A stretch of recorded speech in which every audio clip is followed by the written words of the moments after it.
আবারও প্রচুর মানুষের নাম ভোটার তালিকা থেকে বাদ হয়ে যেতে পারে। সাপ্লিমেন্টারি লিস্ট নিয়ে এই মুহূর্তে সম্পূর্ণ নতুন একটা আপডেট চলে এসেছে।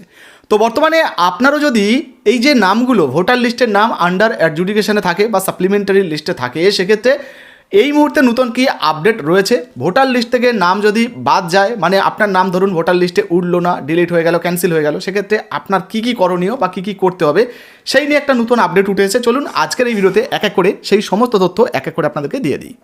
এবার আমরা দেখব সাপ্লিমেন্টারি যে লিস্ট, সেই ভোটার লিস্টে নাম থাকলে কি কি করতে হবে বা কি কি করণীয়। দেখুন, বলা হয়েছে ভোটার তালিকায় নাম না থাকলে কি করবেন। সাপ্লিমেন্টারি লিস্ট নিয়ে যে তথ্যগুলি নজরে রাখতে পারেন, চলুন এক এক করে আপডেটটা দেখে নিই। তো দেখুন বন্ধুরা, বলা হয়েছে 32 লক্ষ নামের নিষ্পত্তি হয়েছে, এর মধ্যে 40% নাম বাদ গেছে, অর্থাৎ সংখ্যাটা প্রায় 13 লক্ষ। অবশেষে সাপ্লিমেন্টারি তালিকা প্রকাশের দুদিন পর বুধবার তা জানালো নির্বাচন কমিশন। শেষ অবধি ভোটার তালিকায় যাদের নাম থাকবে না তারা ট্রাইব্যুনালে আবেদন করতে পারবেন। অর্থাৎ আপনার নাম যদি বাদ যায় বা তালিকায় উঠলো না, তাহলে আপনারা ট্রাইব্যুনালে আবেদন করতে পারবেন। অবসরপ্রাপ্ত বিচারপতিদের নিয়ে এই ট্রাইব্যুনাল গঠিত হয়েছে।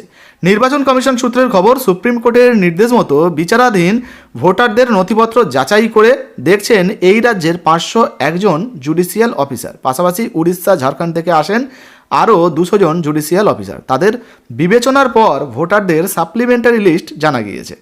এরই পাশাপাশি দেখুন, বলা হয়েছে অপরদিকে শুক্রবার প্রকাশিত হতে চলেছে দ্বিতীয় সাপ্লিমেন্টারি লিস্ট। খুব শীঘ্রই হয়তো এটা প্রকাশ হয়ে যাবে। মোট ভোটারের 11%-র বেশি নাম বাদ পড়ার সম্ভাবনা রয়েছে। তো বুঝতে পারছেন, মোট যে ভোটার রয়েছে তার 11%-রও বেশি ভোটার যারা রয়েছেন আর কি, তাদের নাম বাদ যেতে পারে।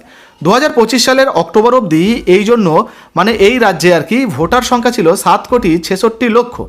16ই ডিসেম্বর এসআইআরের প্রথম খসড়ায় 58 লক্ষ নাম বাদ যায়। 28শে ফেব্রুয়ারি চূড়ান্ত ভোটার তালিকায় আরও প্রায় 5.5 লক্ষ নাম বাদ যায়। তারপর আবার 1,82,000 নাম তালিকায় ঢোকে। ফলে ভোটার সংখ্যা দাঁড়ায় 7,5,5 লক্ষের কাছাকাছি।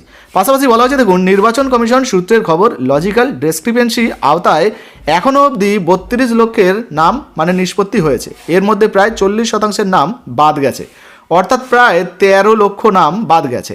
এখনও 28 লক্ষের নিষ্পত্তি বাকি। এই হারে নাম বাদ গেলে আরও প্রায় 11 লক্ষের নাম বাদ যেতে পারে। তো বুঝতে পারছেন, আরও অনেক মানুষের নাম কিন্তু বাদ যেতে পারে।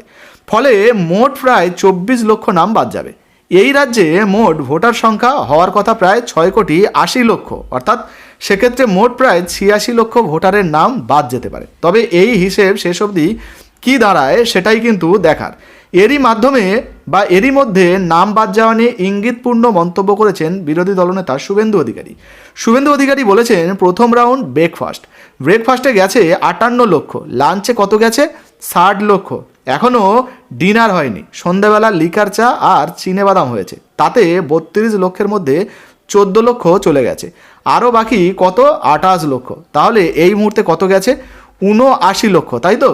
তো দেখতে পেলেন বন্ধুরা, যাদের নাম এই ভোটার লিস্ট থেকে বাদ যাবে তারা কিন্তু মোটামুটি আবারও ট্রাইব্যুনালে আবেদন করতে পারবেন। হ্যাঁ, আরেকটা বিষয় বলে দিচ্ছি, প্রচুর মানুষের নাম কিন্তু নতুন যে ভোটার লিস্ট আর কি বেরোবে, সংশোধনের যে লিস্ট বেরোবে, সেখানে বাতিল হয়ে যেতে পারে, এমনই একটা সম্ভাবনা রয়েছে। যাই হোক, এই মুহূর্তে ভোটার লিস্ট সম্বন্ধে আপনার যদি নিজস্ব কোনো মতামত থাকে অবশ্যই কমেন্ট সেকশনে কমেন্ট করে জানাবেন। ভিডিও ভালো লাগলে অবশ্যই লাইক দিয়ে শেয়ার করে দেবেন। এখনও পর্যন্ত যদি ফেসবুক থেকে পেজটা দেখছেন, মানে ভিডিওটা দেখছেন, আমাদের পেজটাকে ফলো করেননি, অবশ্যই ফলো করে পাশে থাকবেন আর ভিডিওটা লাইক দিয়ে শেয়ার করে দেবেন। ধন্যবাদ।